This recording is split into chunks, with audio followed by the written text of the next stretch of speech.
Et franchement, on prenait pas beaucoup de risques avant l'émission, avant le match, de dire que les courbes étaient en train de se croiser et que la forme de City par rapport à ce que l'essoufflement d'Arsenal plaçait très très nettement un favori. Mais là, en plus, le match, il a été exceptionnel de la part de Manchester City à tout point de vue. Au niveau tactique, technique, physique, ils les ont dominés, mais partout, dans tous les secteurs du jeu. Erling Haaland, il aurait pu marquer 5 buts, il a fini par en marquer un dans les arrêts de jeu. Kevin De Bruyne a été exceptionnel. La défense de City, elle a été remarquable. Enfin, je veux dire, il y avait 2 classes ce soir entre les 2 équipes. Ah ouais. On est obligé de répondre. Et c'est pas comme si on était surpris. Parce qu'on en avait parlé, mais à un moment, en face, c'est trop faible. Mais non, souvent aussi. Hein.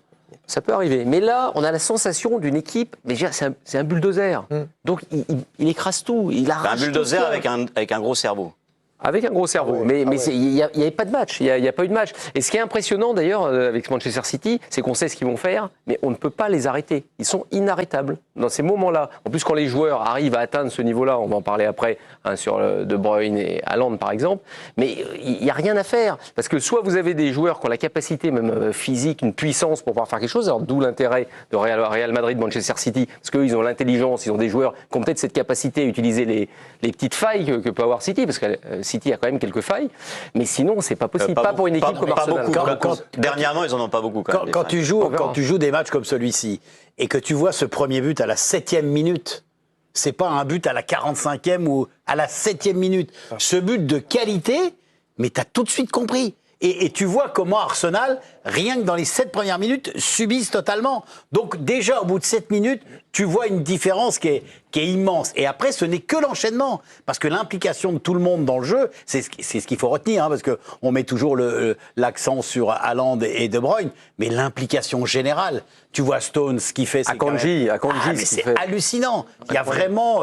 Et puis il y a cette force de City que moi... Et pourtant, Dieu sait qu'il y a des fois, ça m'énerve, mais c'est ce fait de systématiquement repartir du gardien en jeu court, dans des situations qui te paraissent tellement difficiles, et là ils s'en sortent avec classe, avec facilité. Les situations finalement avec eux, elles sont même pas difficiles quand ils ressortent, parce qu'il y a une telle justesse technique, il y a un tel passe donné toujours exactement au moment où il faut, que finalement ils ont quasiment aucun risque d'être contrés. Mais Lisandre, cette équipe pour autant l'a changé, puisque quand on voit les statistiques, désolé d'y revenir, mais c'est que des stats, non mais 52% de possession, Hervé, vous êtes gentil, mais Guardiola a l'habitude de possession 70%. La possession, ça veut rien dire. Mais non, mais je vous dis simplement que City, pendant 40 ans, ils ont joué avec 80% de possession, et que là, ils gagnent 4-1 avec 52%. C'est une équipe qui, je trouve, a évolué. Oui, vous allez le remettre dire non, mais ça c'est vrai.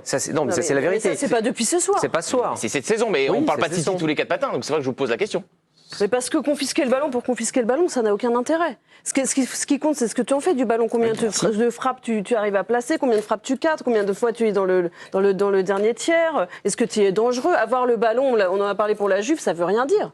Mais est-ce que ça l'a pas rendu justement meilleur? C'est une obsession de la possession. Alors effectivement, les équipes de Guardiola, à un moment, mais ça fait quand même un bout de temps que ça a évolué. Et que City, ils sont plus 70-30 cette saison. Mais on a la sensation en plus que l'arrivée d'Haaland a changé quand même beaucoup de choses. Parce qu'il y a une volonté de jouer plus vite, plus direct. Donc avant, il y avait une volonté, justement, rappelons-nous, à l'époque, pour lui, à la rigueur, vous auriez mis que des milieux de terrain devant, c'était parfait. Un milieu de terrain offensif qui pouvait descendre, qui pouvait proposer des solutions, d'un jeu de passe permanent. Aujourd'hui, il a un attaquant qui prend la profondeur, ce qui a été rarement le cas. Ou en tout cas, ils ne les utilisaient pas, parce que Agüero les utilisait moins. Là, c'est souvent De Bruyne qui a pris la profondeur. Oui. Non, mais ça veut dire non, mais ils ont un système de jeu.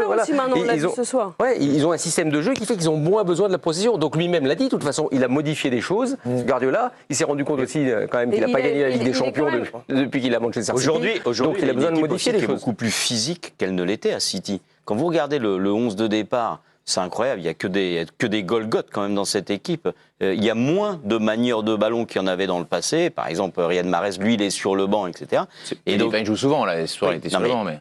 Ouais, non, il n'est pas dans l'équipe titulaire de City cette saison, Riyad Mahrez. Le plus souvent, en tout cas, sur cette fin de saison où les matchs décisifs sur des championnats se déroulent, il n'y est pas. Mais tout ça pour dire qu'il y a quand même des choix aussi qui ont été faits par Guardiola qu'on n'aurait pas supposé il y a encore quelques années qu'il est en train de faire. Stones, par exemple, au milieu de terrain, c'est un choix aussi physique, c'est un choix de puissance. Et comme, en plus, ces joueurs-là, ils allient cette puissance avec aussi une capacité à jouer tous ensemble, c'est cette capacité aussi à faire des fautes à 40, 50 mètres du but, de casser des actions, c'est-à-dire d'être dans une forme d'anti-jeu ou en tout cas de destruction du jeu. C'est-à-dire que Guardiola, ce n'est pas que le beau jeu, ce n'est pas que le côté romantique et esthète. Il y a aussi, on l'a vu par exemple avec un joueur comme Rodrigo qui à un moment donné a été faire une sale faute au milieu de terrain. Rodrigue, pardon, a été faire une faute au milieu de terrain. On est véritablement avec une équipe qui aujourd'hui utilise toutes les armes. Mais ça, il a toujours fait. L'un des grands trucs de Guardiola, ça a toujours été ça. Il a toujours dit à ses joueurs, même quand il était à Barcelone, vous faites un pressing haut, mais à partir du moment où tu fais un pressing haut et très rapide,